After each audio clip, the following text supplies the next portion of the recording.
କଥା ମାହାତ୍ମ୍ୟ। ପୁରାଣର ବର୍ଣ୍ଣନା ଅନୁସାରେ ଏକଦା ଯୁଧିଷ୍ଠିର ଶ୍ରୀକୃଷ୍ଣଙ୍କୁ ପଚାରିଥିଲେ, ଏମିତିରେ ତ ସବୁ ଏକାଦଶୀ ପାପନାଶିନୀ ଓ ପୁଣ୍ୟଦାୟିନୀ, କିନ୍ତୁ ଫାଲ୍ଗୁନ କୃଷ୍ଣପକ୍ଷ ଏକାଦଶୀକୁ ବିଜୟା ଏକାଦଶୀ କାହିଁକି କହନ୍ତି? ଏହାର ମହତ୍ତ୍ୱ କ'ଣ?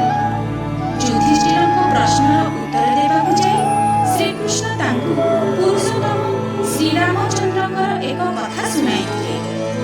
ହନୁମାନଙ୍କଠାରୁ ସୀତାଙ୍କର ସନ୍ଧାନ ପାଇ ରାମଚନ୍ଦ୍ର ତାଙ୍କୁ ଉଦ୍ଧାର କରିବା ପାଇଁ ଲଙ୍କା ଯାତ୍ରାର ଆୟୋଜନ କଲେ।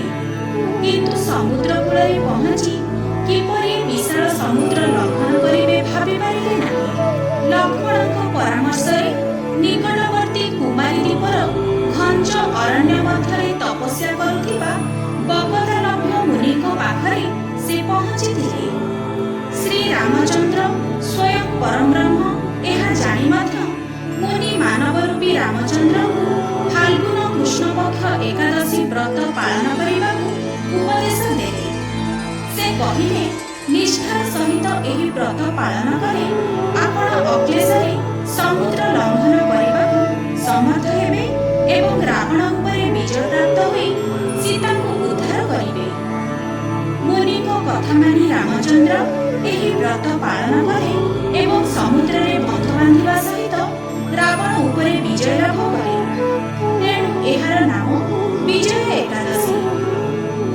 ଅନ୍ୟ ଏକାଦଶୀ ଠାରୁ ଏହି ବ୍ରତର ବିଧି ସାମାନ୍ୟ ଭିନ୍ନ। ବିଧି ଅନୁସାରେ ଦଶମୀ ଦିନ ଏକ ବେଦୀ ଉପରେ ଜଳଘଟଟିଏ ସ୍ଥାପନ କରିବାକୁ ହୁଏ। ଏହି ଜଳଘଟ ଉପରେ ପଞ୍ଚପଲ୍ଲବ ରଖି ତା ଉପରେ ଲକ୍ଷ୍ମୀ ନାରାୟଣଙ୍କର ମୂର୍ତ୍ତି ସ୍ଥାପନ କରି ଏକାଦଶୀ ଦିନ ପ୍ରାତଃ ସ୍ନାନ ପରେ ଧୂପ ଦୀପ ନୈବେଦ୍ୟ ସହିତ ବିଷ୍ଣୁଙ୍କୁ ଆରାଧନା କରାଯାଏ। ସମ୍ପୂର୍ଣ୍ଣ ଦିନ ଓ ରାତି ଉପବାସ ଓ ଉଜାଗରରେ ରହି ବିଷ୍ଣୁ ସହସ୍ରନାମ ପାଠ କରିବାକୁ ହୁଏ। ଏହି ଦିନ ଅନ୍ନ ଭୋଜନ ସମ୍ପୂର୍ଣ୍ଣ ନିଷେଧ। ଦ୍ୱାଦଶୀ ଦିନ ସେହି ଘଟକୁ କୌଣସି ବ୍ରାହ୍ମଣଙ୍କୁ ଦାନ କରିବା ପରେ ବ୍ରତ ଶେଷ ହୁଏ।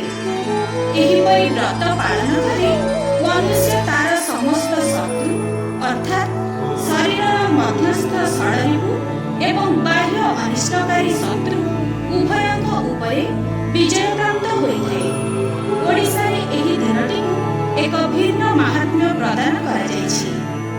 ଏଠାରେ ଏହି ଏକାଦଶୀର ନାମ କମ୍ପୋଦ୍ଧାର ଏକାଦଶୀ। କଥିତ ଅଛି, ରାମଙ୍କ ଦ୍ୱାରା ପ୍ରତିଷ୍ଠିତ ଲାହୁକେଶ୍ୱର ଲୋକେଶ୍ୱର ବା ଲୋକନାଥ ଶ୍ରୀକ୍ଷେତ୍ରରେ ପ୍ରତିଷ୍ଠିତ। ଯେଉଁଦିନ ରାମଚନ୍ଦ୍ର ଏହି ଲିଙ୍ଗ ପ୍ରତିଷ୍ଠା କରିଥିଲେ ସେଦିନ ଥିଲା ଫାଲ୍ଗୁନ କୃଷ୍ଣ ଏକାଦଶୀ। ଏହି ଲିଙ୍ଗରୁ ଅହରହ ଗଙ୍ଗା ପ୍ରବାହିତ ହେଉଥାନ୍ତି, କିନ୍ତୁ ବର୍ଷ ସାରା ଫୁଲ କ୍ଷୀର ଓ ବେଲପତ୍ର ଆଦି ତାହାକୁ ଘୋଡ଼ାଇ ରଖିଥାଏ। ଏକାଦଶୀ ଦିନ ସେସବୁର ଅପସାରଣ କରାଯାଇ